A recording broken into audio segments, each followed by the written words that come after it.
కానీ దాంట్లో security breaches ఉంటాయి అని చెప్పేసి అని జగన్మోహన్ రెడ్డి సైడ్ నుంచి వాళ్ళు కూడా కోర్టుకి వెళ్ళడము, సో వన్స్ ఆఫీసర్ని అపాయింట్ చేయండి, ఎందుకంటే గతంలో ఆయన నా సెక్యూరిటీ చూసుకున్నాడు, he knows very well, so that ఇంకా మళ్ళీ స్పెషల్గా ట్రైన్ ఇవ్వాల్సిన అక్కర్లేదు, స్పెషల్గా ఇక్కడ మిస్టేక్ జరిగే అవకాశాలు ఉండవు, నేను ఈ గతంలో వెళ్ళి సేఫ్గా వచ్చాను కాబట్టి ద సేమ్ ఆఫీసర్ ఉంటే నాకు కొంచెం బెనిఫిట్ కంఫర్టబుల్గా ఉంటుంది అని చెప్పేసి ఆయన చెప్పడం జరిగింది.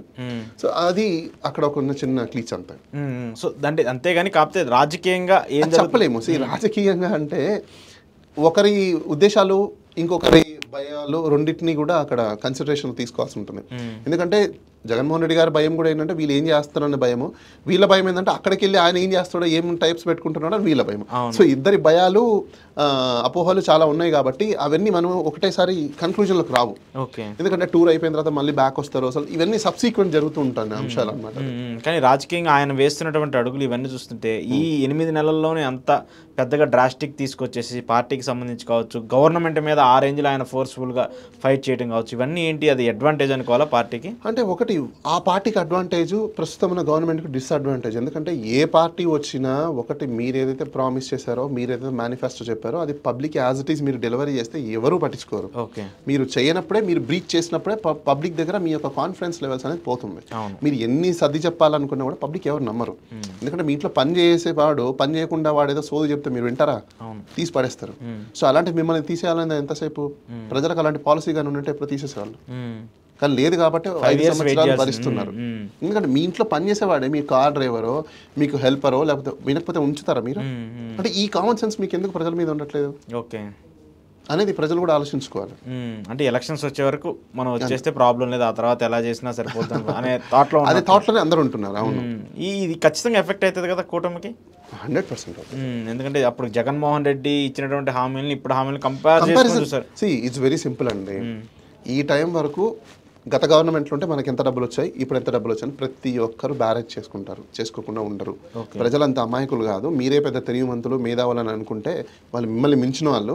మీరు ఆ 10% ఓట్ మార్జిన్లోనే గెలిచారు, అటు జగన్మోహన్ రెడ్డి గారైనా ఇటు చంద్రబాబు నాయుడు గారైనా. సో ఈ 10% మార్జిన్ ఎప్పుడు ఏ విధంగా అయినా షిఫ్ట్ అయ్యే అవకాశాలు ఉన్నాయి. సో కాబట్టి ఈ 10% మార్జిన్ ఈసారి మీరు కాపాడుకోవాలనడం అనేది చాలా ఇంపార్టెంట్. నాకు తెలిసినంత వరకు పవన్ కళ్యాణ్ ఫెయిల్, ప్రస్తుతం కూటమిలో ఉన్న చంద్రబాబు నాయుడు గారు ఫెయిల్, నారా లోకేష్ గారు పెద్దగా అంతగా రాలేదు కాబట్టి ఇప్పుడు ఆయన మనం ఏం చెప్పలేము, ఎందుకంటే ఆయన న్యూట్రల్లో ఉన్నారు కాబట్టి. సో వీళ్ళిద్దరు ఫెయిల్, ఎందుకంటే ప్రజలకి మీరు కాన్ఫిడెన్స్ ఇవ్వలేకపోయారు కదా.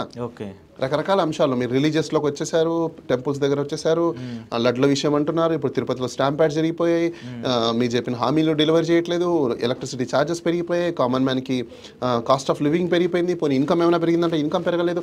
ఇవన్నీ కూడా కంపల్సరీ బ్యారేజ్ చేస్తారు కదా. పోనీ అభివృద్ధి అంటే ఏం అభివృద్ధి ఇప్పుడు దాకా చేసినట్టు మీరు? జీరో. అమరావతిని ఒకటే బూచినా చూపిస్తున్నారు. అమరావతి డెవలప్ అవుతుందా నిజంగా? నో. 70-80 సంవత్సరాలు పడుతుంది అమరావతి డెవలప్ అవ్వాలంటే. ఎందుకు మరి అలాంటిదప్పుడు ప్రజలను ఎందుకు మోసం చేసి మభ్యపెట్టి ఏదో ఇల్యూషన్స్ చూపించేసి మీరు చేసినప్పుడు ప్రజలు ఎవరైనా ఆశాజీవులు కదా. అమరావతి డెవలప్ అయితే మాకే, అసలు అమరావతి డెవలప్ అయితే మీకు ఏదో జరుగుతుందనేది మూర్ఖత్వం ప్రజలు ఫస్ట్. ఎందుకంటే గజం 25,000 రూపాయలు అక్కడ. కామన్ మ్యాన్ ఎవడైనా కొనగలుగుతాడా? 100 గజాలు కావాలంటే ఎంత కావాలి? 25 lakhs. ఎవరి దగ్గర ఉన్నాయి చెప్పండి కామన్ మ్యాన్? ఒక రాష్ట్రం హెడ్ క్వార్టర్స్ డెవలప్ అవ్వాలంటే మినిమం 1 కోటి మంది జనాలు కావాలి. 1 కోటి మంది జనాలు 1 కోటి మంది అంత ధనికులే ఉంటారా? 70% below poverty line middle class వాళ్ళు ఉంటారు. అంత మిడిల్ క్లాస్ దగ్గర ఎఫర్ట్స్ ఉన్నాయా? కానీ లోన్లు పెట్టుకొని వీళ్ళు జీవితాలు అక్కడే అయిపోతాయి వాళ్ళకి. ఒక ఇల్లు కట్టుకొని కొనుక్కొని చేసుకునే దానికి జీవితం అయిపోయింది. నువ్వు 30 years నీ లైఫ్ స్టార్ట్ చేస్తే 60 years నీ లైఫ్ ఎండ్. ఈ 30 years నీకు 20 years ఈఎంఐలు, 15 years ఈఎంఐలు, 21 years 22 years ఈఎంఐలు, నీ ఈఎంఐలకి లైఫ్ మొత్తం పోతే ఇంకా నువ్వేముంది అక్కడ నీకు?